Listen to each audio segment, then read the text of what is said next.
मैं हूं कुमार संजय सर, एक बार फिर से आप सभी का हार्दिक स्वागत करता हूं अपने आज के सेशन में।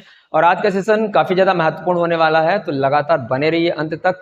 आज हम लोग करने वाले हैं विलियम वर्ड्सवर्थ के जितने भी बायोग्राफिकल फैक्ट्स हैं और जो डेटा है उसको हम इस वीडियो में कवर करने वाले हैं। इस यहाँ से 110% आपके एग्जाम में आएगा, तो इसे शुरू से लेकर के अंत तक आपको देखना है और लाइक भी करना है साथ साथ में, ठीक है। तो चलिए शुरू करते हैं। देखिए, हमें आपको पता है कि हमारे जो वर्ड्सवर्थ हैं बेसिकली वो एक रोमांटिक पोएट हैं और ये फर्स्ट जनरेशन से बिलोंग करते हैं, ठीक है। और आपको पता है कि 1770 में इनका जन्म होता है और 1850 में इनकी डेथ होती है। तो वो चीज़ें मैंने मेंशन नहीं की हैं, हालांकि ये सब आपको पता है, लगातार कर ही रहे हैं। तो शुरू करते हैं मेन पॉइंट्स को लेकर के। देखो, हम यहाँ पर देख रहे हैं कि ही wrote the prelude when he was in Germany. तो एक चीज़ तो आपको ये समझनी, अगर आपसे ये पूछ लिया जाए कि इन्होंने प्रिल्यूड कहाँ लिखा था, कब लिखा था, ठीक है, तो ये कहाँ थे? जर्मनी में थे, तब इन्होंने प्रिल्यूड लिखा था। और जर्मनी में किसके साथ थे? इनके साथ कॉलेज और डरोथी थी, ठीक है। हालांकि ये इतना फैक्ट यहाँ पर ये इंपॉर्टेंट हमारे लिए नहीं है, बस ये है कि प्रिल्यूड कहाँ लिखा गया, तो आपको याद रखना है जर्मनी में, ठीक, ये आपको समझना है। उसके बाद में देखेंगे पॉइंट नंबर 2 है Wordsworth along with Southey and Coleridge settled in Lake District.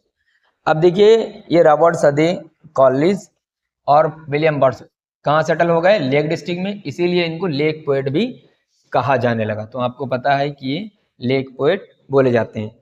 अब आपको पता होना चाहिए कि ये लेक पोएट जो है टर्म दिया किसने है, ठीक है। तो उस मैगजीन का आप मुझे नाम बताना है और किसने दिया वो आपको कमेंट बॉक्स में बताना है, क्योंकि ये पेपर में आ चुका है और ये हर किताब में मिल जाएगा, तो आपको पता होगा, ठीक है। वैसे मैं आपको नाम बता दे रहा हूँ, फ्रांसिस जेफरी नाम उनका है। अब आपको बस मैगजीन बता देनी है, ठीक।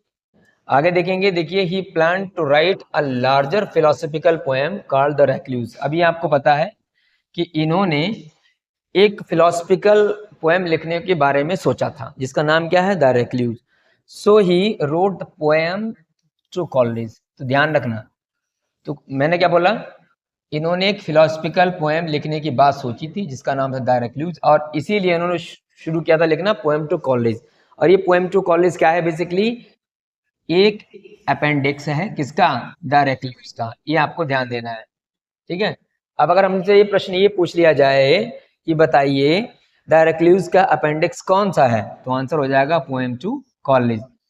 अब भी पीजीटी वालों को एक चीज यहाँ पर ध्यान देनी है, लास्ट ईयर 2021 वाले में आई थिंक प्रश्न पूछा गया था कि इनमें से ऐसा कौन सा वर्क है जिसमें चार्ल्स लैम्ब की 4 पोएम्स जो थी वो पब्लिश हुई थी। तो याद रखना, पोएम्स टू कॉलेज ही है, इसमें चार्ल्स लैम्ब की 4 पोएम्स जो है पब्लिश हुई थी। बाकी ध्यान रखना है, poem to Coleridge is referred as the first version of the prelude, ठीक है। अभी ये भी आपको इंपॉर्टेंट है, ये जो आप यहाँ पर, हालांकि आपको पता है रेक्लूज लिखना छोड़ दिया था बाद में, फिर ये सीधे प्रिल्यूड पर आ गए थे। हाँ, पोएम टू कॉलेज, ये अपेंडिक्स उसमें बनाया गया, ठीक है। इसमें मैंने बताया है कि 4 पोएम जो हैं वो आपको, जो आपके चार्ल्स लैम्ब है उनकी भी इसमें पोएम पब्लिश हुई थी।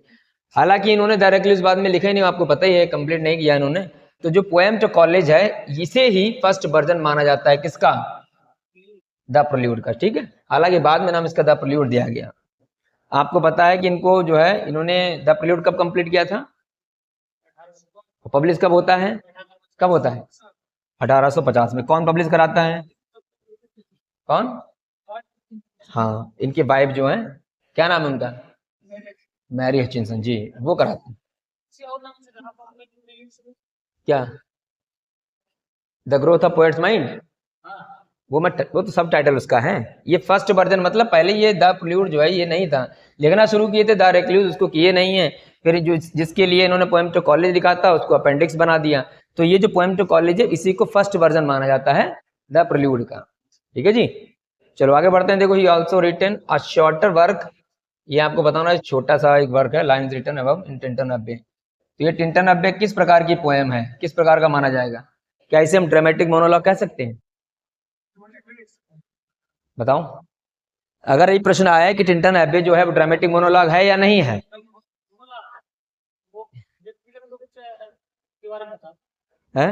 ड्रामेटिक मोनोलॉग आपको फॉर्म लगेगी, लेकिन ये ड्रामेटिक लिरिक में जो है काउंट होगा, ठीक है, ड्रामेटिक मोनोलॉग। हालांकि देखो, जब आप देखेंगे जैसे जो आता है द सॉलिटरी रीपर, अभी उसमें कई बार बहुत ज़्यादा डिस्प्यूट रहता है कि ये बैलेड है, बैलेड फॉर्म में लिखा गया है या फिर लिरिक है ये, हालांकि उसका स्ट्रेंजा कैसा है, क्वार्टरन में लिखा गया वो, तो वो बैलेड फॉर्म में है, लेकिन वो एक्चुअली में क्या है, लिरिक है। बैलेड एक अलग चीज़ होती है, उसमें डायरेक्ट क्या करते हैं हम लोग एड्रेस करते हैं, लेकिन ऐसा कुछ वहाँ पर नहीं, बस उसका केवल स्ट्रेंजा फॉर्म ऐसा है, वही चीज़ है। अभी आपको पता होना चाहिए टिंटन एब्बे जो है वो द प्रेल्यूड की कैसी है, लास्ट वाली पोएम है, और उसकी शुरुआती पोएम कौन सी, द प्रेल्यूड की, क्या नाम उसका, लिरिकल बैलेड की। लिरिकल बैलेड में टोटल कितनी पोएम है, कितनी है, 23 हो गए टोटल। इनमें से आपको पता ही है कि लिरिकल बैलेड जो है वो कोलैबोरेशन में आता है किसके, कॉलेज के साथ में। तो 23 टोटल से पोएम होती है, 19 वर्ड्सवर्थ जी के द्वारा और 4 कॉलेज के द्वारा। तो इसकी शुरुआत जो होती है वो लिरिकल बैलेड की, वो होती है कॉलेज की पोएम से, the rhyme and the ancient manner से, और इसकी जो एंडिंग होती है वो टिंटन एब्बे से होती है, बस ये चीज़ है, ठीक है। तो यहाँ देखेंगे, देखो 1807 में Wordsworth published poems in 2 volumes, ठीक है, ये आपको पता हो ना, जिसमें जो है आपकी ओड ऑन इंटीमेशन इमोर्टैलिटी आता है, ठीक है, ये सबसे फेमस इनकी पोएम है। और इसमें आप देखते हैं माइकल पोएम भी जो है वो इसी में ही आती है। 1814 में वर्ड्सवर्थ जो है पब्लिश करते हैं the excursion as the second of 3 part work of the recluse. अभी क्या बात समझ में आई, 1814 में इनका एक वर्क आता है जिसका नाम क्या दिया गया है, द एक्सकर्जन दिया गया है, और ये क्या है, टोटल पार्ट इसमें कितने हैं, 3 पार्ट हैं, यानी कि याद कर रखना है सेकेंड पार्ट जो है वो किसका हिस्सा है, द रेक्लूस का ही है। बात समझ में आ रही नहीं आ रही, हाँ ये आपको समझ में, तो टोटल बुक्स इसमें देखो ये कंप्लीट नहीं है, ठीक है ना, हाँ हाँ, and even though he had not completed first and third part ever in his life, ठीक है, थोड़ा थोड़ा लिखा था लेकिन कंप्लीट नहीं किया। तो यहाँ क्या आपको ध्यान देना है, ये प्रश्न बनाया जा सकता है कि भाई आपको ये बताना है कि जो एक्सकर्जन है, ठीक है, ये रेक्लूस का कौन सा हिस्सा है, सेकेंड पार्ट है, ये वाला हमसे पूछा जा सकता है, ठीक है। अब आगे बात करते हैं, देखो ये wrote a poetic prospectus the recluse, तो मतलब ये जो है प्रोस्पेक्टस है पोएटिक जो कि उसका हिस्सा है। अब ये पोएम हम जानते हैं लंदन 1802, ये मिल्टन को एड्रेस है, ये मैंने आपको पढ़ाई भी है, पढ़ा दी पूरी है, यूट्यूब पर है, जिन्होंने नहीं देखा वो देख लें। 1838 में क्या होता है, Wordsworth received an honorary doctorate in civil law. तो ये आपको ध्यान देना है, डॉक्टरेट जो है इन्हें किस में मिलता है, सिविल लॉ में, ये पूछा जा सकता है कब मिलता है, तो हमारा आंसर हो जाएगा 1838 में, ये आपको ध्यान रखना है। बाकी 1842 में क्या होता है भाई, he was awarded a civil list pension, ठीक है, 300 यूरो पर ईयर आप समझ लो, ठीक है, 300 यूरो पर ईयर इनको पेंशन मिलती है। अब अगर ये पूछ लिया जाए कि कितना पेंशन मिलता है तो ये, ठीक है, अब पहली बात तो ये इस प्रकार से प्रश्न बनते नहीं है, फर्जी के प्रश्न है। ये डेट याद रख सकते हैं 1842 में है, हो सकता है आपसे जब कंप्रिहेंसिव बनाया तो एक 1 लाइनर में बना दे, तो उसके लिए हमें याद रखना, बाकी इंडिविजुअली तो नहीं है। और बाकी आप जानते हैं कि इनको जो है 1843 में क्या बनाया जाता है, पोएट लॉरेट बनाया जाता है, किसकी डेथ के बाद में, सादे की डेथ के बाद में। अब आपको ये पता ही होगा कि यही मात्र एक ऐसे पोएट लॉरेट हुए हैं जिन्होंने कोई भी ऑफिशियल वर्सेस नहीं लिखे। ऑफिशियल वर्सेस का मतलब है पोएट लॉरेट बनाया हमने आपको, तो आप हमारी प्रशंसा में, ठीक है, हमारे लिए आप लिखिए, लेकिन इन्होंने ऐसा कुछ भी नहीं लिखा है। तो ये भी प्रश्न आ सकता है कि भैया जैसे पोएट लॉरेट का नाम बताओ जिसने कोई भी ऑफिशियल वर्सेस नहीं लिखे, तब भी हमारा आंसर क्या हो जाएगा, वर्ड्सवर्थ हो जाएगा।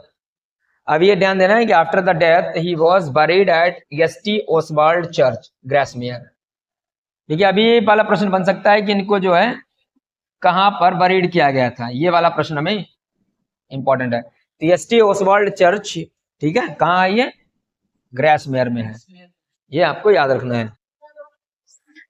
अच्छा, ये पोएम आपने पढ़ी होगी मेमोरियल वर्सेस, किसने लिखी है, मैथ्यू आर्नोल्ड ने लिखा है। तो वहां पर ये मतलब बेसिकली बायरन है, गोथ हैं और ये आपके वर्ड्सवर्थ हैं, 3 लोगों को इसमें एड्रेस किया गया है। तो वहां पर उस पोएम के अंदर एक रिवर का नाम आता है, जिसके पास इनकी जो कब्र है वहां पर एक रिवर है। कौन? नहीं नहीं, डार्वेंट तो उसमें है, द प्रिल्यूड में। नहीं नहीं, वो था रिवर। ठीक है, वो मेमोरियल वर्सेस में दे रखी है। ठीक है, तो याद रखना कहां पर, एस.टी. ओसवाल्ड चर्च गैसमैन को बरीड किया गया था। अब इनकी वाइफ है मैरी हचिंसन है, published his lengthy autobiographical work the prelude, आपको पता ही है। पहली बात तो एक चीज ये समझ लेनी है, ये तो खैर बहुत बेसिक क्वेश्चन है, आप सभी जानते हैं। जो द प्रिल्यूड है बेसिकली, उसका हमें सब टाइटल पता है कि the growth of poet's mind है। अभी हम लोग आगे इसको डिटेल में देखेंगे, केवल अभी जस्ट एक है ऐसे ही। तो ये यहाँ पर लिखा है, आप देख रहे हैं, ये ऑटोबायोग्राफी है, ऑटोबायोग्राफिकल वर्क है। लेकिन ये किस प्रकार की ऑटोबायोग्राफी, ये वाला प्रश्न है। स्पिरिचुअल ऑटोबायोग्राफी है। अब इस बार के पेपर में प्रश्न बनाया जा सकता है आपसे, जैसे आपसे पिछली बार पूछा गया था ना कि फर्स्ट बायोग्राफी किसकी है, किसने लिखी थी, तो उसमें पता है सेंट अगस्टाइन का था वहां पर, है ना। अभी इस बार पूछा जाएगा कि स्पिरिचुअल ऑटोबायोग्राफी क्या होती है, मतलब होता क्या है। ऑटोग्राफी तो पता ही आपको है कि जब हम कोई वर्क अपने आप अपने द्वारा लिखते हैं अपने ऊपर, तो उसे हम ऑटोग्राफी बोलते हैं।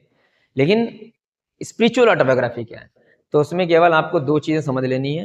मतलब क्या, इसमें आपको मेंटल क्राइसिस देखने को मिलेगा, मेंटल क्राइसिस, ठीक है, और स्पिरिचुअल क्वेस्ट देखने को मिलेगी। ये वाला वर्ड याद रखना, मेंटल क्राइसिस, बस।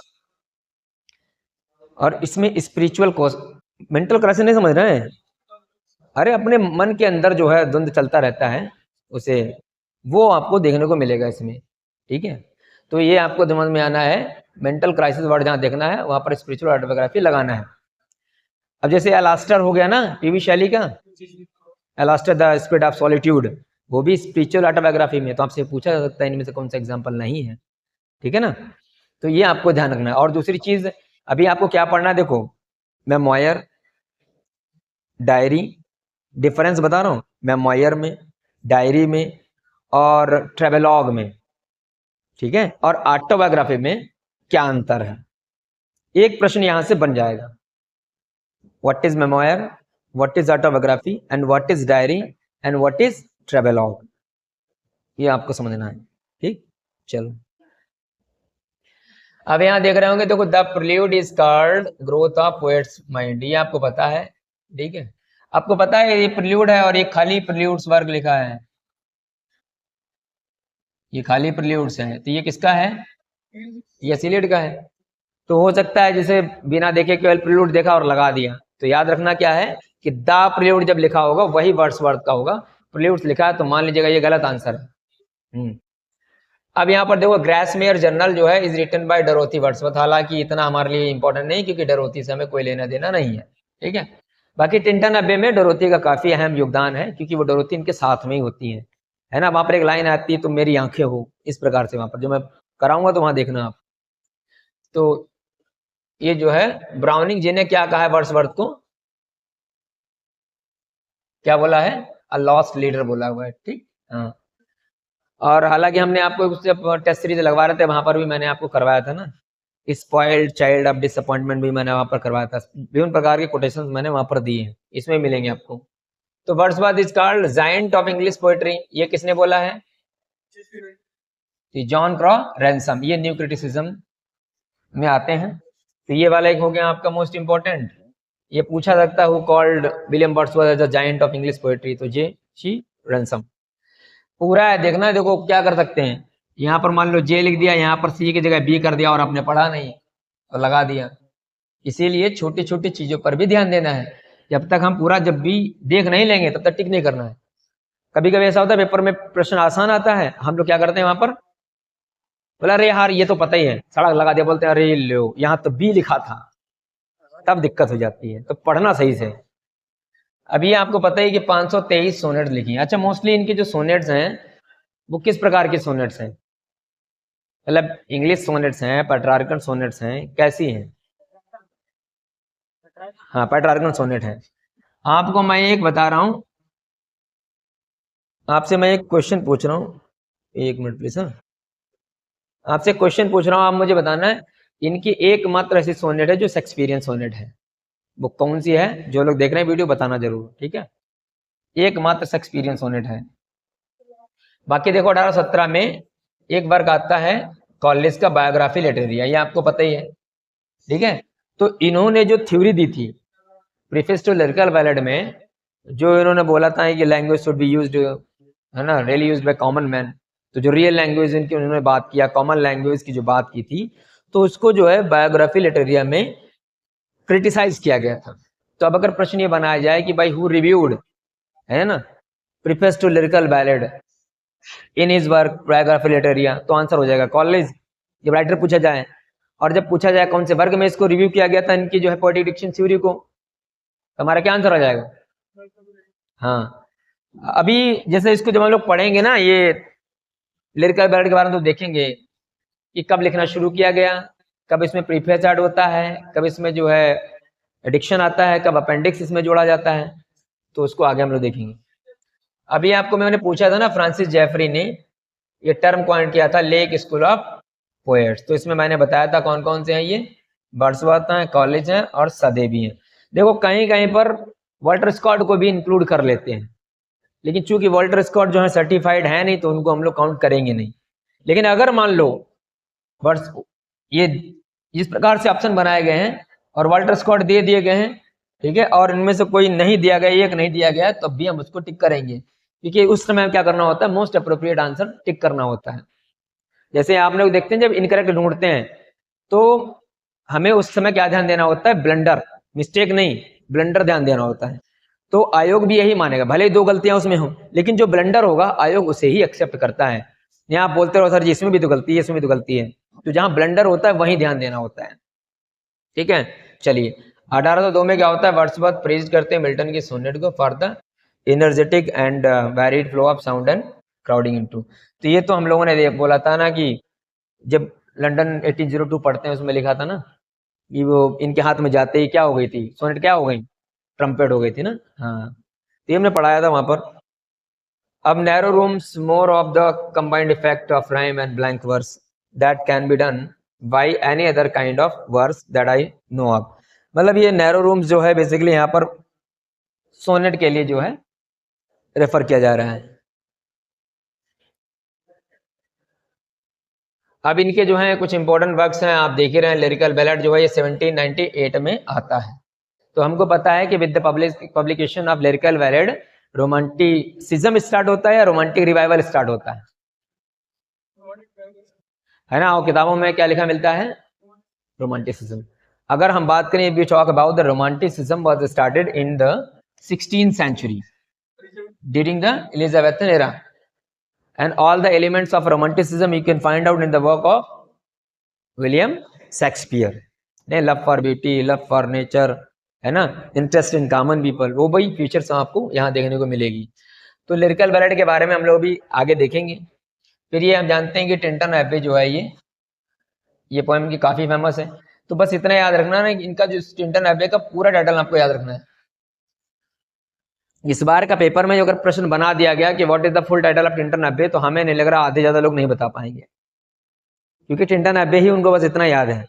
तो पेपर में क्या करते हैं, अगर कामा और सेमी कॉलन ये सब ध्यान देना होता है।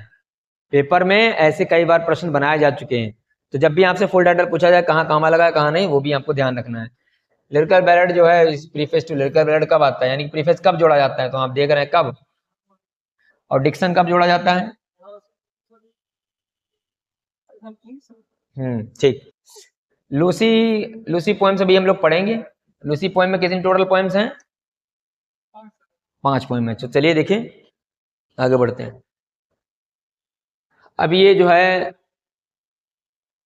पोएम्स इन 2 वॉल्यूम्स में जो है वो आती हैं 1807 में, 1807 लिखे गई थी, 2 में शुरू किए थे, 7 में आती हैं, ठीक है। तो इसमें आपको ये the world is too much with us, ये तो काफी फेमस है, ये मैं पढ़ा ही चुका हूँ, ठीक है। और इसमें आपको पता ही है कि ये जो इंडस्ट्रियलाइजेशन को जो है काफी ज्यादा इसमें जो है क्रिटिसाइज किया जाता है। फ्रेंच ये इसमें the world is too much with us में भाई संसार काफी ज्यादा जो है मटेरियलिस्टिक चीजों की तरफ भाग रहा है, यहाँ आदमी जो है गेटिंग स्पेंडिंग करने में लगा हुआ है, तो वो चीज यहाँ बताई गई, ठीक है। चलिए डेफोफोडिल जो है ये सब पोएम्स हम लोग पढ़ चुके हैं, इनको इतना ज्यादा वो नहीं करना है। अब इनका वर्क देखो, ये जो है टू द कुकू, ये हमारे लिए इम्पोर्टेंट है। और एक चीज आप मुझे बताइएगा, एक वर्क आता है टू स्काईलार्क है, और एक है टू द स्काईलार्क।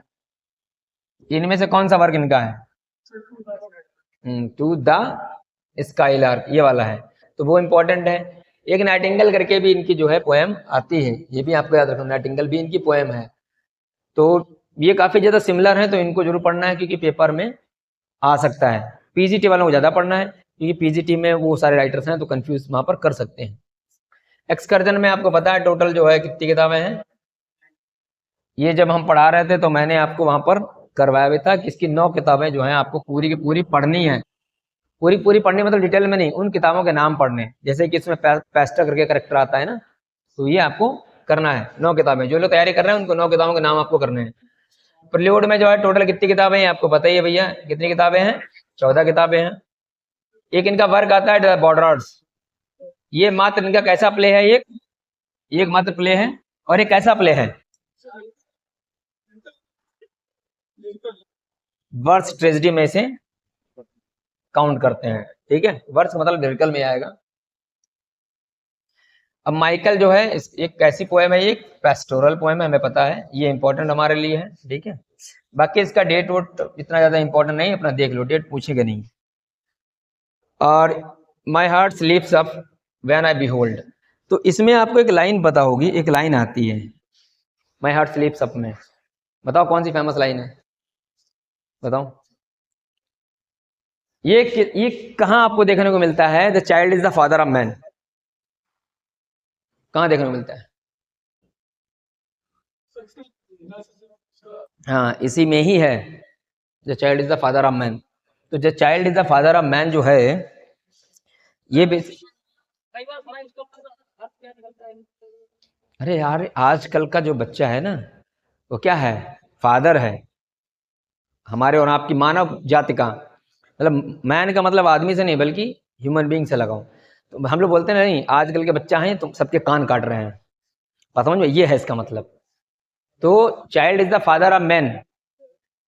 अब इसमें आपको ढूंढना है कि क्या मतलब कौन सा फिगर ऑफ स्पीच हो सकता है, क्या पर्सोनिफिकेशन होगा, हाइपरबोल होगा, या एंटीथेसिस होगा, या पैराडॉक्स होगा? कैसे कैसे? नहीं, इपिग्राम तो है। देखो इपिग्राम का मतलब आप समझ ही रहे हैं, मतलब गागर में सागर जैसा है, लेकिन इसमें पैराडॉक्स काफी ज्यादा जो है। अब मान लो अगर पैराडॉक्स ऑप्शन में नहीं होगा तो इपिग्राम लगाना है। पैराडॉक्स इसलिए, पैराडॉक्स में क्या होता है कि ये सेल्फ कंट्राडिक्टरी होता है, but it have a universal truth. बात सही होगी लेकिन खंडन करेगा। अब आदमी मतलब बच्चा कैसे बाप बन सकता है किसी भी इंसान का? ये तो गलत बात है, तो ये तो सेल्फ कंट्राडिक्टरी है। लेकिन ये बात सही भी है कि आजकल के लड़के जो है वो कान काट रहे हैं। बात समझ में आई नहीं आई? तो जितना आपको नहीं पता उतना आपकी औलाद को पता होगा। मोबाइल पता है चलाना? आपको नहीं पता, तो इस बात को आप स्वीकार करेंगे नहीं करेंगे? तो बस वही चीज है। अब ये डिस्क्रिप्टिव स्केचेस जो है ये कब आता है भैया? 1800 मरियो तुम्हारे में है 1793, हमारे तुम्हारे 1797 इवनिंग वॉक करके वर्क, और ये 1793 में आते हैं। ये भी बताओ 1791 में क्या होता है? फ्रांस जानते हैं, वेरी गुड। अब इनकी मुलाकात किससे होती है? हाँ, जिनसे इनको एक बच्चा भी होता है। अब आपको बताना 1795 में क्या होता है, चलो बता ही दे रहे हैं। इनकी मुलाकात किससे होती है? हाँ, एसटी कॉलेज से होती है, बात समझ रहे हैं? हाँ, अब आप मुझे बताना है, चलिए, एसटी कॉलेज की वाइफ थी सारा। सारा, तो एसटी कॉलेज और विलियम वर्ड्सवर्थ के बीच में क्या रिलेशन था? हाँ, साड़ू थे भाई, ये वाला आ सकता है, साड़ू साड़ू थे। देखो ये कहने का मतलब ये है 1807 वाला वॉल्यूम में कुछ कुछ पोएम्स हमारे लिए इंपॉर्टेंट हैं, वो हमें पढ़नी है। तो आप में से जितने भी तैयारी कर रहे हो, देखो जितनी इंपॉर्टेंट पोएम्स हैं इनकी, जैसे लूसी पोएम्स पढ़ लो, लंदन 1802 पढ़ लो, सोलिटरी रिवर पढ़ लो, टिंटन अबे पढ़ लो, द प्रेल्यूड की फर्स्ट बुक पढ़नी है आपको है, इतना सारा है। बाकी कुछ ज़्यादा खास नहीं है। ओड टू ड्यूटी भी देखो पढ़ना है आपको, ठीक है। ये 1807 में फाइनली पब्लिश होती है, लिखी कब गई आपको ध्यान रखना है। टू स्काईलार्क हो गया, द रेक्लूस हो गया, लॉडोमिया। एक हाँ द होना चाहिए, द। अब एक चीज बताओ, एक बार पेपर में प्रश्न आया था यूजीसी नेट के, उन्होंने पूछा था कि इनमें से ऐसा वर्क बताओ जो क्लासिकल मिथोलॉजी पर बेस्ड हो। विलियम वर्ड्सवर्थ का कोई ऐसा वर्क जो क्लासिकल मिथोलॉजी पर बेस्ड हो, लाडोमिया। अच्छा, अब एक चीज मुझे बताओ, अगर हमसे ये प्रश्न पूछा जाए, मान लो स्टेटमेंट में दिया हो, can you find out the Hellenistic elements in the works of William Wordsworth, क्या हेलेनिज्म के आपको एलिमेंट्स देखने को मिलते हैं? कहाँ? हाँ, और कुछ कुछ आपको द बॉर्डर्स में भी मिलेंगे। तो लाडोमिया जो है बेसिकली क्लासिकल मिथोलॉजी पर बेस्ड है, इसलिए ये गलत नहीं माना जाएगा। इसका आप प्रूफ दे सकते हैं अगर आयोग गलत करता है तो। और बाकी आप जानते हैं जॉन कीट्स तो हेलेनिस्टिक पोएट है ही, उसके साथ साथ में अल्फ्रेड लॉर्ड टेनिसन भी हैं, पीवी शैली भी हैं। प्रोमेथियस अनबाउंड उनका जो है वो काफी ज्यादा फेमस है। और एक जैस्ट्रोजी उनका जो नॉवेल है ना, गोथिक नॉवेल, वो भी है उनके 2 नॉवेल जो हैं। हाँ। तो पीटर वेल द थर्ड, ठीक है, ये एक इंपॉर्टेंट पोएम है। अब आपको मुझे बताना है, पीटर वेल के ऊपर एक जो है पैरोडी लिखी गई थी, पैरोडी।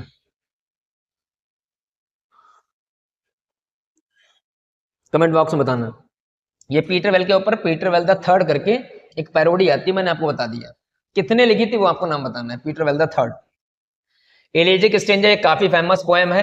देखो यार, ये डेट फेट आपको जो है ज्यादा ध्यान नहीं देना है, डेट वोट पे इतना उतना ध्यान नहीं देना, लेकिन ये जो वर्क बता रहा हूँ इसको पढ़ना, एलिजिक स्ट्रेंजर। इसमें कैसल वाला है, बेमंड करके, वो नहीं आता है। हाँ हाँ, वही वही वही है। तो रेजुलेशन एंड इंडिपेंडेंस, इसका दूसरा टाइटल आपको पता ही होगा क्या है, द लीच गैदरर, ठीक है। ये हमारे लिए इंपॉर्टेंट है, इसको भी सही से पढ़ना है आपको है। और ये आपका क्या नाम, माइकल जो मैंने पोएम बताई थी वो भी आपको पढ़ना है, ठीक। ये काफी ज्यादा इंपॉर्टेंट है, इसको समझिए। ये क्या लिखा है, nuts freight not at there convert narrow room. तो मैंने अभी बोला था नैरो रूम्स किसके लिए लगाया था, पीछे देखा था आपने? अरे मैंने बता दिया था अभी, सोनेट के लिए। अब एक बार प्रश्न पूछा गया था आपके एग्जाम में कि सोनेट अपॉन सोनेट कौन से जो है वर्ग को बोला जाता है, तो इसी को बोला जाता है, ठीक है, आपको ध्यान देना है, ठीक है। और ये प्रिफेटोरी सोनेट है। मतलब प्रिफेटोरी का मतलब होता है थोड़ा सा निगेटिव सेंस में, वैसे तो घृणास्पद होता है, तो इसको निगेटिव सेंस में लेते हैं, तो सोनेट अपॉन सोनेट है। तो हालांकि ये तो हम जो भी क्लास ले रहे थे उनको तो मैंने कराया है ये। बाकी पेट्रार्कल सोनेट का राइमिंग स्कीम ये कोई मतलब नहीं है, ये हमसे पेट्रार्कल सोनेट के बारे में आप जानते हैं। हाँ, मतलब ये तो सभी जानते हैं, इंग्लिश सोनेट का राइमिंग स्कीम क्या है। अभी पेट्रार्क सोनेट में क्या डिवाइडेशन है उसका, ऑक्टेव एंड सस्टेट। और इंग्लिश सोनेट में क्या है अभी, quatrain and then a couplet, 3/4 and then a couplet.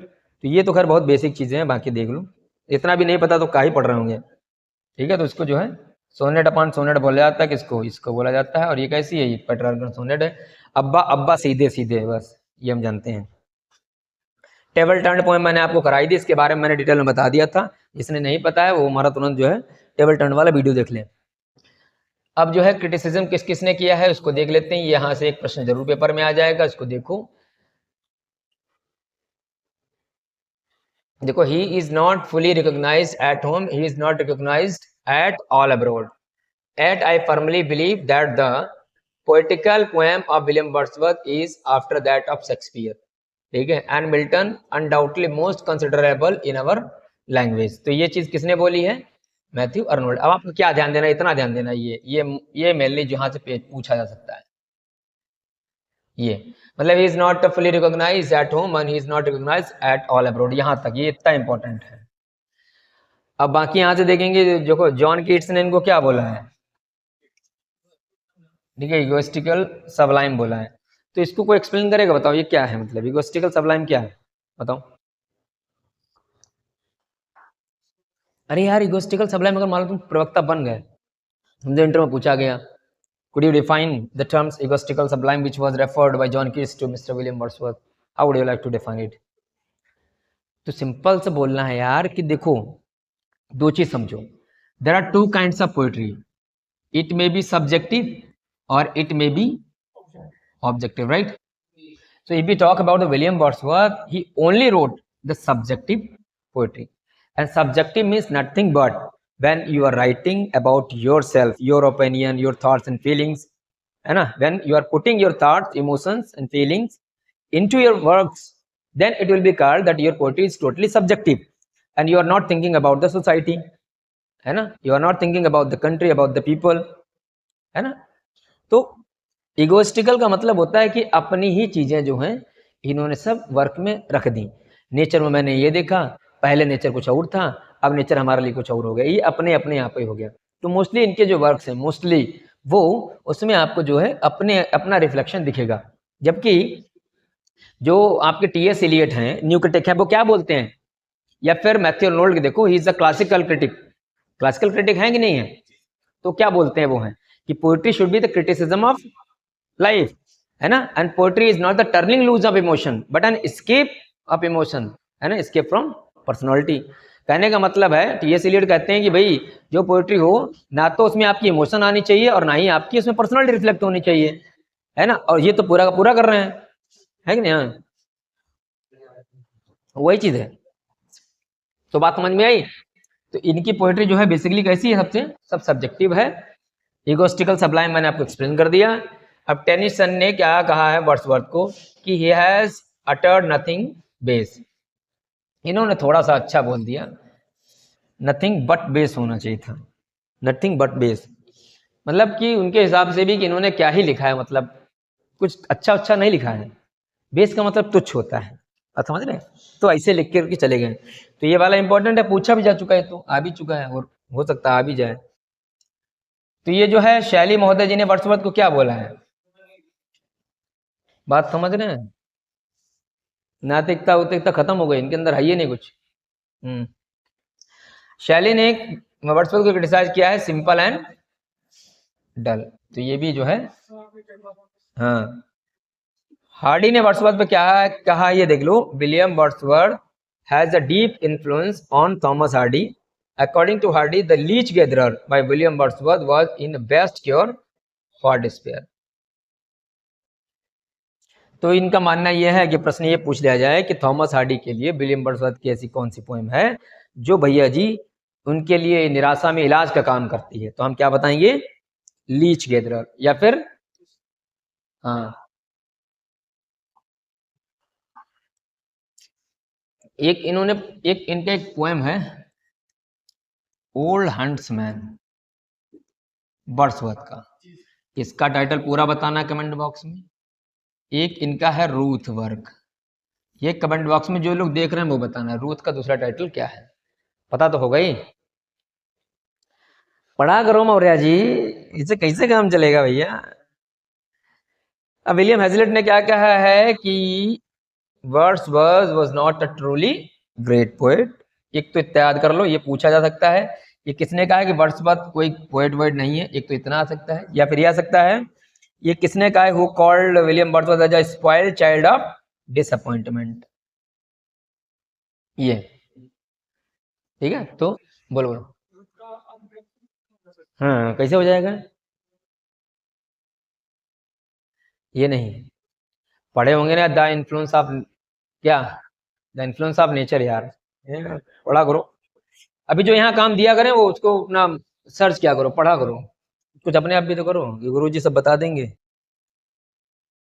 चलो अभी लिरिकल बैलेट के बारे में चलो थोड़ा सा जान लेते हैं। देखो हमको पता है 1798 और 1800 में जो है ये रहता है, मतलब हालांकि 1802 तक भी जाता है, एक्सटेंड कर लो यार यहाँ तक। तो इट कंटेंस कितनी टोटल पोएम्स में है लिरिकल बैलेट में, 23 हैं, 19 वर्ड्सवर्थ के द्वारा है, 4 आपकी कॉलेज से, मैं शुरुआत में बता चुका हूँ। लिरिकल बैलेट है with a few of other poems is a collection of poems by Wordsworth and college, ये आपको पता होना चाहिए कि ये कोलैबोरेशन में है। इसी के शुरुआत होते ही मतलब इसके पब्लिकेशन के होते ही रोमांटिक रिवाइवल आ जाता है, रोमांटिसिज्म जो है आपका पहले से ही 16th सेंचुरी में था। हालांकि जो रोमांटिसिज्म का रिवाइवल जो है उसकी शुरुआत हो जाती है, आपको पता होना चाहिए था कब से, तो अगर माना जाए 1751 से शुरू हो जाता है और 1789 तक ये रहता है, ठीक है ना। ये वो ट्रांजिशन एरा है, ट्रांजिशन, और इसके प्रिकर्सर्स आपको पता होने चाहिए थे कि अगर ये प्रश्न आ जाए कि who are the precursor of romanticism, तब क्या बताएंगे? प्रिकर्सर कौन कौन है बताओ भाई। हाँ, जॉन मिल्टन कैसे आ जाएंगे? कुछ भी, वो बिलियटेड एलिजाबेथन पोएट है यार। एक बात हम 1751 1789 मतलब समझ रहे हो, न्यू क्लासिकल एरा चल रहा है ये। इसमें आपके विलियम ब्लैक हैं, थॉमस ग्रे हैं, ठीक है, विक्की कॉलिंस हैं, और आपके जो पीजेंट पोएट हैं रॉबर्ट बर्न्स हैं, वो भी इसी में आते हैं यार। तो ये सब किसमें आ जाएंगे? हाँ, मतलब ये सब अलग चीजें हैं, तो ये सब बताता नहीं हूँ। चलो आगे बढ़ते हैं, ये भी चलो छोड़ो। ये सेकंड एडिशन कब आता है इसका है, तो 1800 में आता है। इसमें क्या होता है, प्रीफेस आता है, ठीक है, और उसके बाद में एक अपेंडिक्स आता है, कब? 1800, हाँ ठीक, ये आपको समझना है। चलो यहाँ देखो, अभी देखना, Wordsworth added an appendix title poetic diction, ठीक है, in which he expanded the ideas set forth, ठीक, अब याद रखना पोएटिक डिक्शन जो है वो 1802 में आता है, याद रखना। पोएटिक डिक्शन में इन्होंने क्या बताया कि डिक्शन कैसा होना चाहिए, डिक्शन का मतलब क्या होता है? नहीं, डिक्शन का मतलब क्या है? नहीं, डिक्शन मैंने पूछा है, डिक्शन का मतलब होता है हिंदी में भाषा शैली कैसी होनी चाहिए, मतलब द अरेंजमेंट ऑफ वर्ड्स, ठीक है, कैसे होने चाहिए। उसमें जो है सिंपल लूसिड लैंग्वेज होनी चाहिए। और वहीं पर इन्होंने कहा ना कि जो भी लैंग्वेज हम लोग लिख रहे हैं वो कैसी होनी चाहिए, कहीं पर आपको लिखा मिल जाएगा रियल लैंग्वेज होनी चाहिए या फिर कॉमन लैंग्वेज होनी चाहिए, जैसे हम और आप लोग जैसे यूज करते हैं। तो इसीलिए इनके बारे में एक वर्ड आता है ना कि इन्होंने फैमिलियर को अनफैमिलियर किया था, फिर अनफैमिलियर को फैमिलियर किया था, बताओ। हम्म, अभी तक आधे ज्यादा लोगों को, जितने लोग वीडियो देख रहे हैं ना, उनको यही जिंदगी में समझ में नहीं आया होगा कि अनफैमिलियर और फैमिलियर क्या है ये। मतलब इतना उनको पता है कि इन्होंने अनफैमिलियर को फैमिलियर किया, पर कैसे?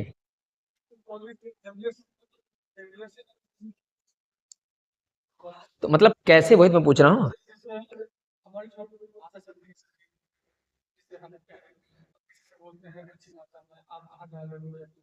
हाँ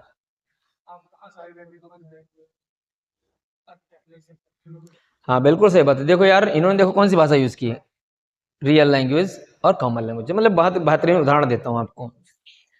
देखो, हनी सिंह को सभी जानते हैं, जानते कि नहीं जानते हैं? हनी सिंह ने लगातार पंजाबी सॉन्ग्स बनाए हैं, ठीक है, हरियाणवी भी बनाए हैं, लेकिन अभी क्या करा है उसने, भोजपुरी गाना डाल दिया।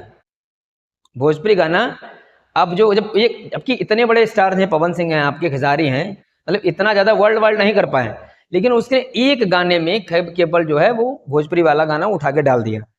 अब वो इतना ज्यादा पूरी दुनिया में फैल गया है, इतना ज्यादा ट्रेंडिंग पे कर रहा है, इतना कोई भी स्टार भोजपुरी का नहीं कर पाया। तो मतलब क्या है कि जहां तक वो भोजपुरी नहीं जा रही थी और जो लोग नहीं गा रहे थे हनी सिंह के चक्कर में, वो लोग भी वही गाना गाने लगे हैं जो हनी सिंह ने गाया, जबकि उससे बेहतरीन बेहतरीन गाने भी भोजपुरी में हैं। बात समझ रहे हैं? तो उसने क्या किया, जो अनफैमिलियर था अभी तक लोगों को, वो फैमिलियर करा दिया, उनको भी गवा दिया जो गाने के इच्छुक नहीं थे। वैसे यहाँ पर देसी भाषा, जैसे आजकल आप देख रहे हैं जो इंस्टाग्राम पर मीम्स आते हैं देसी भाषा में, हाँ जैसे शिवानी है, शिवानी ने क्या किया, अनफैमिलियर को फैमिलियर कर दिया। अब हमारी भाषा कौन जानती, तुम कहाँ रहा था हो, है कि ना, जैसे हम ये कहने लगे कि भैया का हाल चाल तुम्हारे, कहाँ रहा था हो, तो जा कैसी भाषा घर की है, मतलब हमारी तो देसी भाषा भी है, जो अनफैमिलियर का कोई जनता ही नहीं है कि नहीं। तो अब हम यहीं पर खड़े होकर के बोलने लगे तो आधे लोग समझ जाएंगे भाई ये भाषा जो है धीरे धीरे धीरे धीरे लोगों के पास पहुंच जाएगी। जैसे कि अब इलाहाबादी वाला देखो, है ना, तो उनकी भाषा जो है जितने भी टीचर हैं वो यूज ही उसमें करते हैं, है कि नहीं, तो धीरे धीरे वो भी क्या होने लगी, फैमिलियर होने लगी। तो बस वही चीज़ है। तो जब भी आ जाए कि अनफैमिलियर को फैमिलियर किया है इन्होंने, ठीक, बस फटाफट आगे बढ़ते हैं। अब देखो ये ये प्रीफेस नहीं यार, ये प्रीफेस है 1800 में यार, ठीक है। यहाँ पर डिक्शन लिख लूँ तो French revolution had a great influence of lyrical ballad. देखो एक चीज बताऊं, इनका एक फ्रेंच रेवोल्यूशन पोएम है, आपको पता है? तो फ्रेंच रेवोल्यूशन पोएम जो है वो ओरिजिनली कहाँ से ली गई है?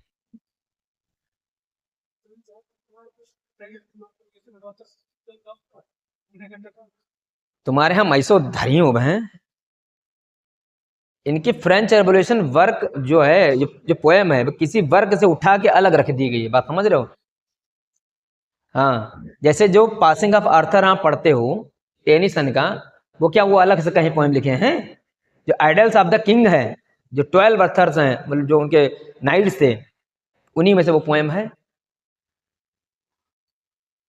चलो अब इतना बता दे रहा हूँ, कमेंट बॉक्स में जो लोग सुनने बताना है कि फ्रेंच रेवोल्यूशन द प्रिल्यूड की कौन बुक से ली गई है। द प्रिल्यूड से है ये फ्रेंच रेवोल्यूशन, याद रखना, इतना मतलब फेमस है।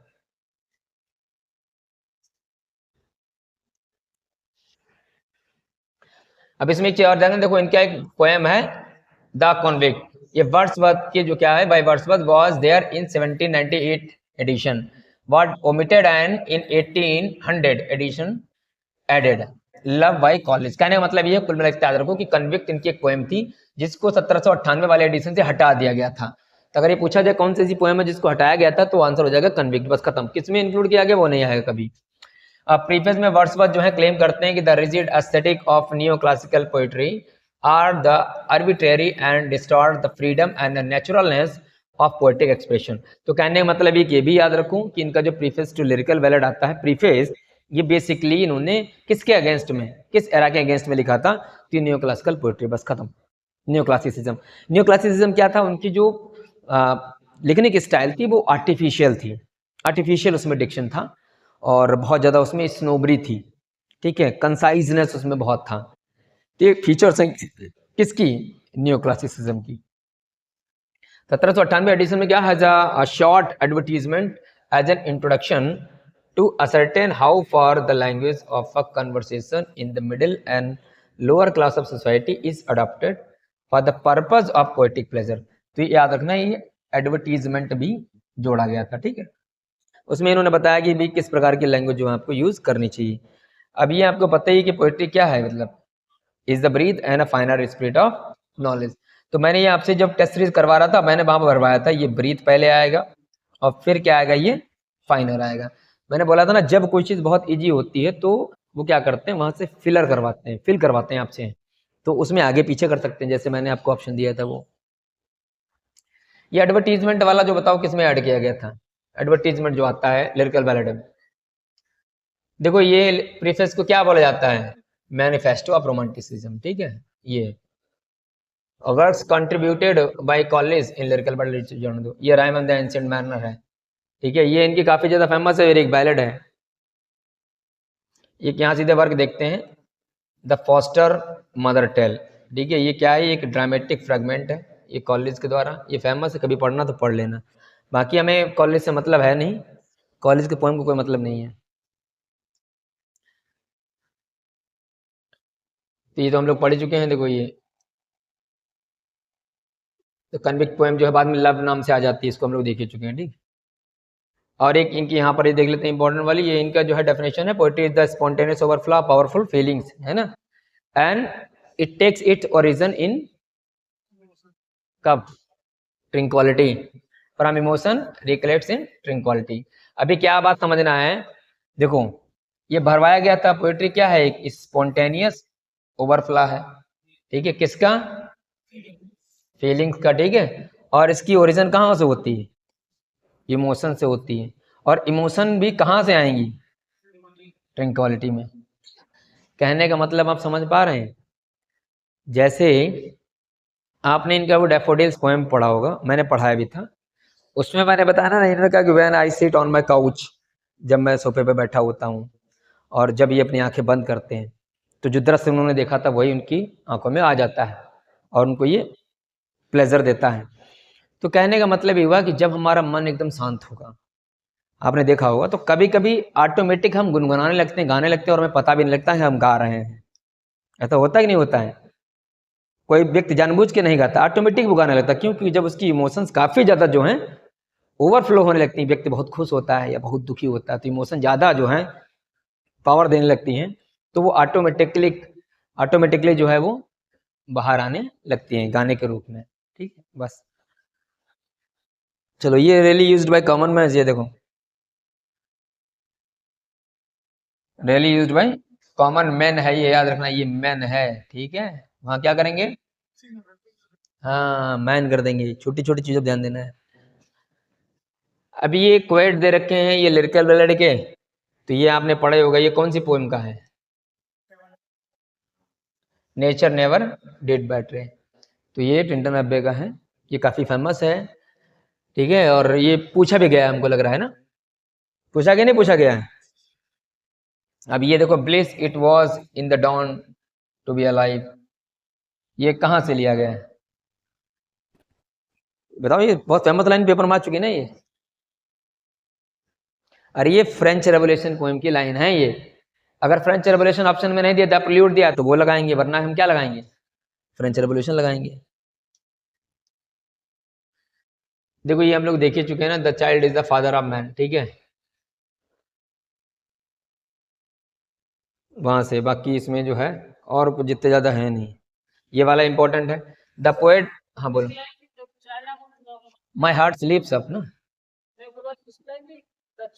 यही तो बता रहा हूँ मैं। The child is the father of man, my heart स्लीप्स up, अभी तो नीचे बताया था।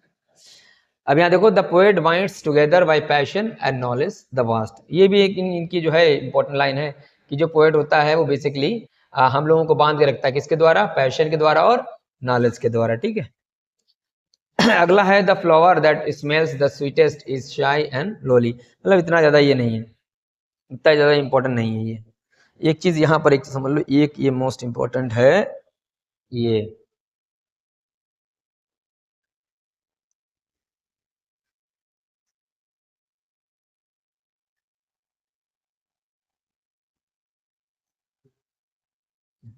देखो, यहाँ एक चीज समझना जो मोस्ट इंपॉर्टेंट है। अब मैं जो बता रहा हूँ, देखो इतना तो हमें पता है, यहाँ तक हमें पता ही है, स्पिरिट ऑफ ऑल नॉलेज, तो ये तो पेपर में आ चुका है। अब ये आ भी सकता है, नहीं भी आ सकता है, तो इसे मान के चलो ये नहीं आएगा।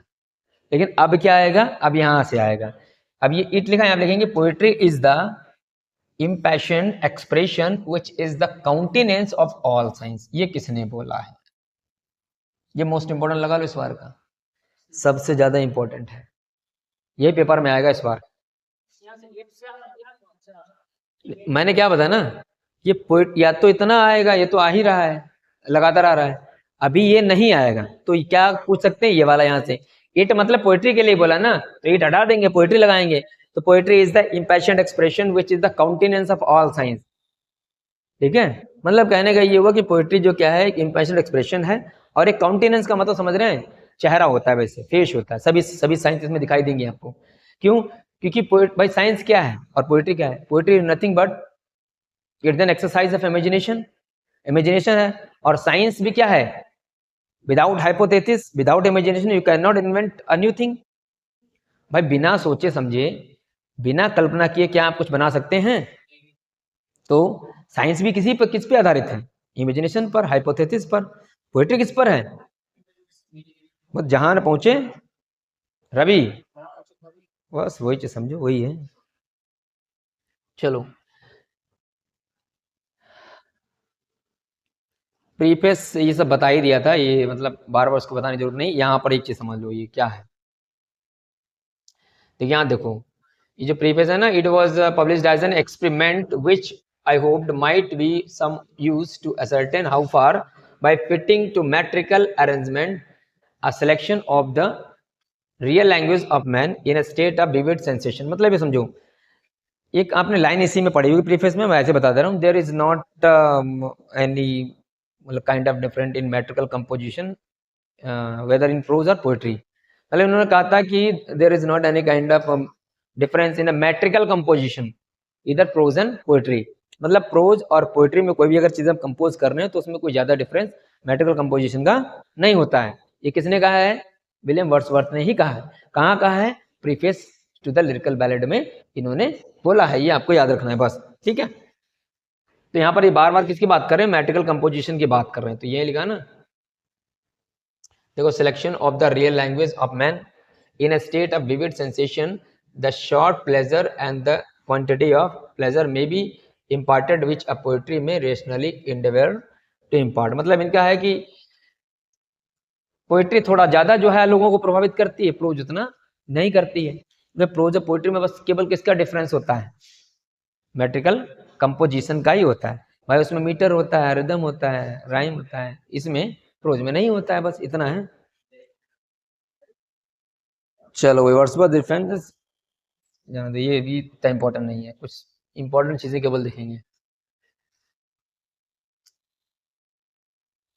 अब ये इंपॉर्टेंट है, देखो प्रीफेस में इन्होंने बताया था कि भाई पोएट क्या है, तो ये वाला पूछा गया कि स्पीकिंग टू, बस वही है। यहाँ देखेंगे हम लोग क्या है, तो ये हम लोगों ने देखा था कि भाई लैंग्वेज ऑफ पोएट्री क्या बात कर चुके थे।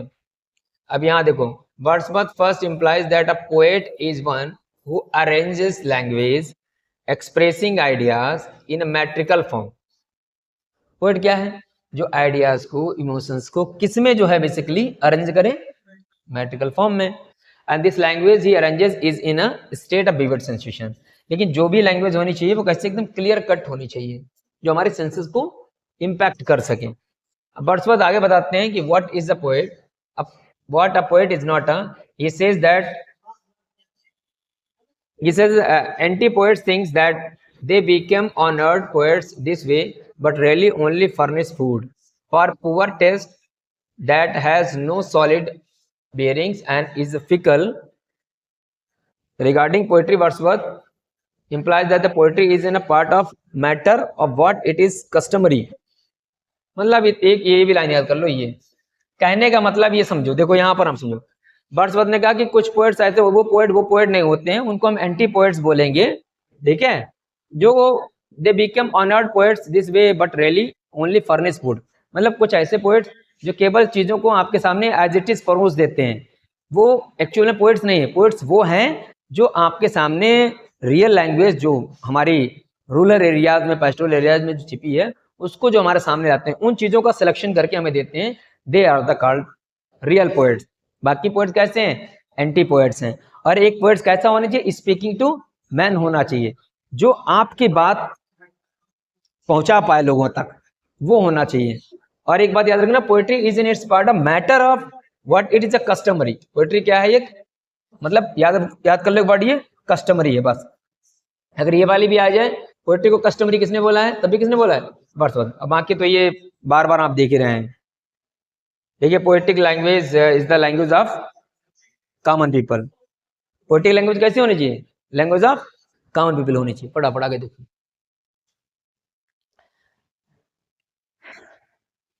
चलो ये तो खैर पोएम में आपको पढ़ाने वाले हैं, ये उसमें जो आएगा इंटीमेशन इमोर्टैलिटी, उसमें इंपॉर्टेंट आपकी लाइन है तो वो बताएंगे। अच्छा ये बताओ लाइन कहाँ की, our birth is but sleep and forgetting, बताना कमेंट बॉक्स में, बताओ बताओ बताओ जल्दी बताओ। Our birth is but sleep and forgetting. हमारा जो जीवन है वो दो चीजों के बीच में फंसा हुआ है, केवल स्लीप एंड फॉरगेटिंग के बीच में। तो ये लाइन क्या जो है आपके टेंटन अबे से ली गई है, या फिर लाइन आपकी जो है ओड ऑन इंटीमेशन इमोर्टैलिटी से ली गई, इतना बताना है आपको, कमेंट बॉक्स में छाप देना। देखो जो आपका ओड ऑन इंटीमेशन इमोर्टैलिटी है, ये बेसिकली क्या है, इरेगुलर क्या है, ये पिंडारिक ओड है, ठीक है। और इसमें कितने स्टेंजाज हैं, 11 हैं बस मेनली। और इसमें एक बच्चे का नाम लिया गया है, वो बच्चा किसका होता है, हाँ ठीक है बस, बाकी इसमें कुछ नहीं। और इसमें क्या है मतलब, heaven lies about us in our infancy, ये लाइन भी कहाँ गई है, ये तो कुछ ऐसे स्टेटमेंट रटे होने चाहिए, heaven lies about us in our infancy, ये भी आपका किसका, इंटीमेशन का ही है। ये वाला जरूर याद कर लेना, ये इरेगुलर पिंडारिक ओड है। वैसे पिंडारिक ओड क्या होता है बताओ, चलो बता ही दे रहे हैं। वैसे ये आपका किस में होना चाहिए, ये सब मैं आपको कहाँ बताता, रिलेटेड टर्म्स। बताओ भाई पिंडारिक ओड क्या है, अरे भाई पिंडार एक हाँ यार, मतलब वो तो सबको पता है, पिंडार है, पिंडार से लिया गया, पिंडार एक राइटर थे ग्रीक के। तो ये है क्या, तो यहां समझो, इसमें एक होता है स्ट्रॉफी, एक होता है एंटी स्ट्रॉफी, साइज बड़ा करो यार, और एक होता है, ठीक है, इसमें 3 होते हैं, है ना। अब ये मैं यहां कर दे रहा हूं। देखो और तो आपको पता ही बेसिकली क्या होता है, हम लोग एड्रेस करते हैं, ठीक है, जिसमें हम लोग चिवलिक रोमांस वैसी वाली बातें हम इसमें करते हैं, है ना। इसमें भी होता है। अब इसमें इस ट्रॉफी में कितनी लाइन होती है, एंटी स्ट्रॉफी में कितनी होती है, पोर्ट में कितनी होती है, ये बताना है आपको। और बताना है स्ट्रॉफी क्या होता है और एंटी स्ट्रॉफी क्या होता है। हाँ, ये तो स्ट्रॉफी का मतलब सीधा, चलो राइट तो क्या हो गया, ये लेफ्ट हो गया, चलो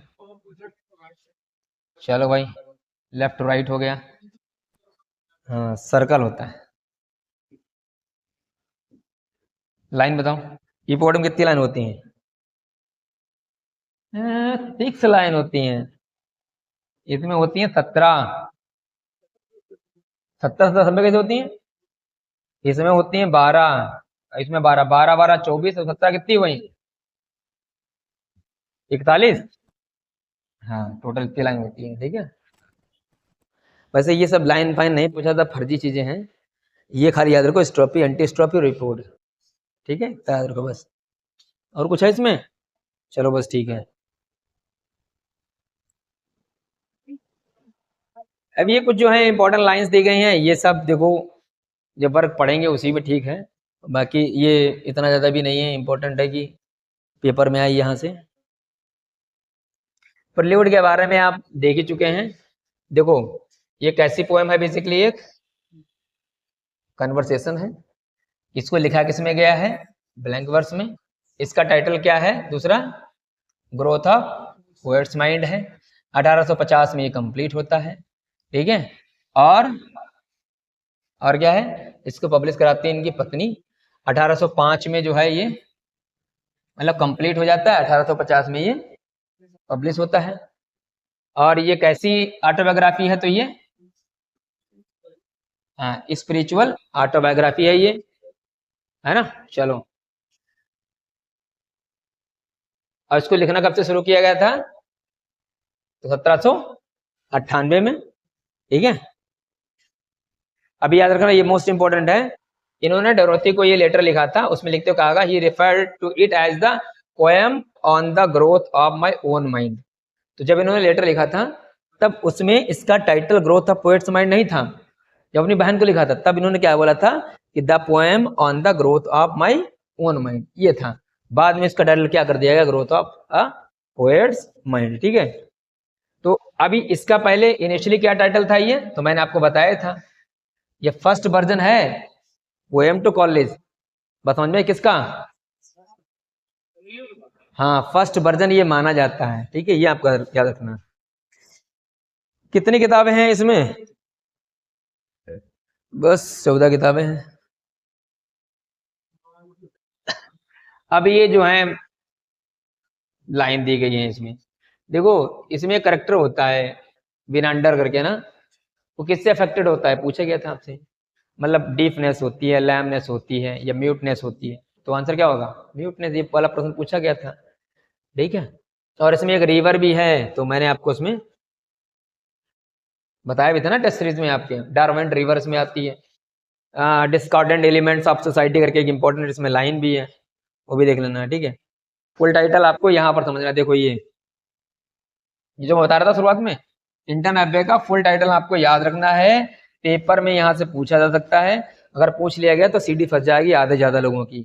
क्या है full title, lines written a few miles above Tintern Abbey, comma लगा है, फिर on revisiting the bank of the Wye during a tour, फिर कॉमा है, जुलाई 13 1798, ये पूरा टाइटल इसका है। हाँ, पूरा टाइटल का मतलब एकदम एग्जैक्ट होना चाहिए, कामा वामा सब। मैं ऐसा क्यों बोल रहा हूँ, क्योंकि यूजीसी नेट में इस बार प्रश्न पूछा गया था, हो सकता है एक्सपर्ट वहीं से कट पेस्ट करके चिपका दें, तो अगर हमें पहले से मेंटली प्रिपेयर रहना चाहिए, नहीं रहना चाहिए, अब आए या ना आए ये अलग चीज है, लेकिन हमें तैयार रहना है। अगर मान लो आ गया तो तुम्हारा ही सही होगा, किसी का सही नहीं होगा, ये भी समझ लो, ये भी तो है। तो आपको पता भी है कि पहली बार ये कब गए थे भाई, टिंटन अभी एक पहली बार कब गए थे, दोबारा कब गए? अरे 5 since I came here है, तो तुम 91 का बता रहे हो? हाँ 93 में गए, फिर कहाँ कब गए? हाँ ये समझो 5 साल, हालांकि ये पोएम पढ़ाएंगे तो वहां देखेंगे, ये उसी की लाइन है। ये फर्स्ट वर्जन, सेकेंड वर्जन, ये सब आपके सामने लिखा हुआ है। ये फर्स्ट वर्जन प्रिल्यूड का आता है, ठीक है, 1799 में। फिर सेकेंड वर्जन आपका आता है कब? 1805 में। और थर्ड वर्जन कब आता है? वो भी फाइनली जो है 1850 में, ठीक है। ये इसी को जो है अलग से कोई किताब नहीं लिखी गई थी।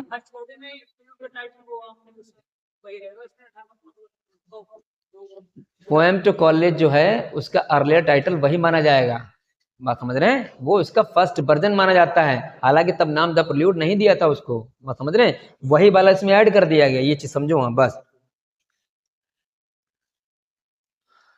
अब ये जो है मैंने आपको बोला ना, ये कुछ लाइन से जो मैंने यहाँ पर लिखी हुई है, मैंने आपको उसके बारे में बता दिया। तो भैया ये रहा आपका कुछ जो है इंपॉर्टेंट फैक्ट्स, जो चीज़ों को हम लोगों ने डिस्कस किया, जो आज के वाले हमने जो है सेशन में देखा। और इसमें हम आपको पोएम्स भी पढ़ा चुके हैं, कई इंपॉर्टेंट पोएम्स पढ़ा चुके हैं। आज मैं आपको लूसी पोएम्स कराऊंगा, जो इनके 5 लूसी पोएम्स हैं, उसमें इंपॉर्टेंट फैक्ट्स हम लोग कलेक्ट करेंगे। जहाँ से प्रश्न बन सकता है वो आपको बताया जाएगा। तो अगर आपको ये अच्छा लगा सेशन तो लाइक करें, कमेंट करें और शेयर करना एकदम ना भूलें। मिलते हैं अगले सेशन में, तब तक के लिए जय हिंद, जय भारत।